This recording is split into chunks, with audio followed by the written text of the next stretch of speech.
Nouveau trade récap de la journée du 5 août. Alors aujourd'hui, petite position prise sur le Nasdaq haussier, juste avant l'annonce de l'ISM.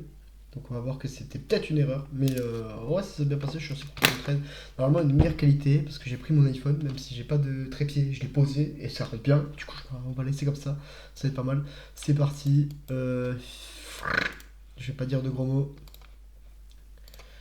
J'oublie toujours ça. Alors, aujourd'hui, petite position prise sur le Nasdaq.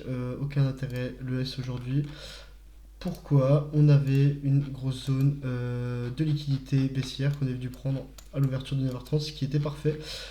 Juste ici, qui représentait toute la liquidité de la nuit. Et on avait le début de ce fair value gap juste ici, qu'on était prêt à venir au toucher pour partir à la hausse. C'est ce qui s'est exactement passé, je suis très content. Alors c'est parti, on va descendre à 1M sans plus tarder. Juste ici, on a eu à 9h30 l'ouverture de 9h30 la prise de liquidité baissière juste ici. On voit qu'on a une première réaction à la hausse, on revient sur cette zone.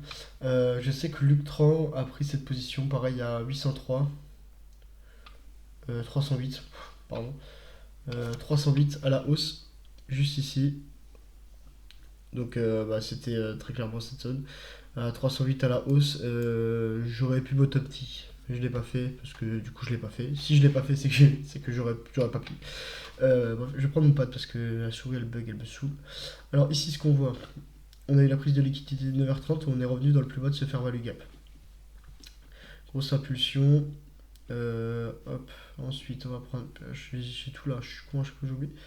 Juste ici on a cet inverse fair value gap qu'on est venu break juste ici. Donc moi j'ai pris une position une fois le break. Excusez-moi. J'ai pris une position une fois le break. Donc juste ici. Avec un SL. Ah putain, j'ai dû oublier ça. Ah, faut que je m'y habitue, quoi, ça rend ouf. Juste ici et le SL placé ici. Après il a été modifié, mais pour l'instant on va le laisser ici. Et je sais pas si je l'ai encore. Voilà, upload time frame pour me le voir. Je l'ai plus. Mon TP final était placé sur cette zone ici, sur ce plus haut là. Pourquoi? Parce que c'était H1, H4, je sais plus. Il y a un peu de musique derrière, musique Saint-Tropez, c'est pas mal. Parce qu'on arrivait dans le Fair Value Gap H4 juste ici. Et on avait une belle zone de liquidité de plus haut juste ici. C'est une grosse bougie indécise, donc énormément de liquidité inclus ici. C'était mon TP et ça correspondait aussi au retracement Fibonacci ici. À environ. Oh putain, ouais.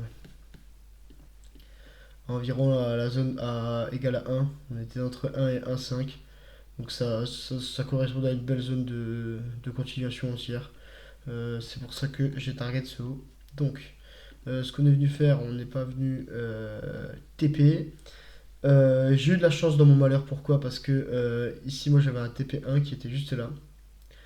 Et mon TP final. Sauf que le TP1, on n'est pas venu le chercher. Ici, on est venu à la baisse, on est revenu à la hausse et ici, je voulais mettre mon ordre limite justement pour cette zone-là. Et en fait, en faisant ça, j'ai vendu 3 lots. J'avais pris 6 lots sur ma position, j'en ai vendu 3 sans faire exprès, mais ça a mal pour bien, du coup ça m'a fait un TP. Et ici, BE à la sortie de l'ISM à 10h. Voilà, sans plus. BE, mais assez bizarre parce que Top Step m'a sorti à 80, 23 090, juste ici. 23 090, j'ai été sorti alors que ma position était touchée à BE. Du coup, ça m'a fait un TP en plus. Et j'ai pas trop compris. De base, je devais gagner genre 200 $ sur mon TP. Là, du coup, je finis ma journée avec 490, je crois. Mais en fait, ça m'a compté comme un TP. J'ai pas compris comment c'est possible que le prix me sorte à 23 090 alors qu'à la sortie de l'ISM, on n'est pas revenu sur ce prix. À part si peut-être en vraiment très rapide on y aller chercher, mais j'ai pas du tout compris. Sachant que j'avais pas de but limite à cette zone-là, j'avais rien. Du coup, je comprends pas trop. Ça se peut avec la flux de volatilité, ça m'a sorti, ça m'a exécuté ma position ici avec la volatilité de spread, etc. Je pourrais pas dire, je sais pas du tout, mais bref, du coup, voilà, j'en ai plus 490 $ environ, et après on voit que le prix a dégringolé à la baisse après la sortie de l'ISM et que là on a un gros range et qu'il se passe plus rien. Donc voilà pour le trade récap d'aujourd'hui, assez court, pas grand chose à dire de plus. Est-ce que j'aurais dû trade cette journée? Peut-être. En fait, euh, historiquement, l'ISM il faisait pas vraiment de grosses volatilités comme il l'a fait là. Il affluait pas trop les marchés. Du coup, c'est pour ça que j'ai décidé quand même de prendre une position. Mais là, j'étais assez choqué de comment il a afflué les marchés et comment ça a réagi. Donc voilà, assez surpris, mais préparé. J'étais à BE de toute façon. Bah, je m'attendais je m'attendais quand même à ce qu'il y ait un afflux de volatilité. J'ai préparé le truc. Excusez-moi, je suis un peu malade. On s'en sort bien. Petite journée TP. Et puis voilà, c'est ça qui compte. Donc sur ce, les gars, je vous fais des bisous. On se voit pour le prochain trade recap.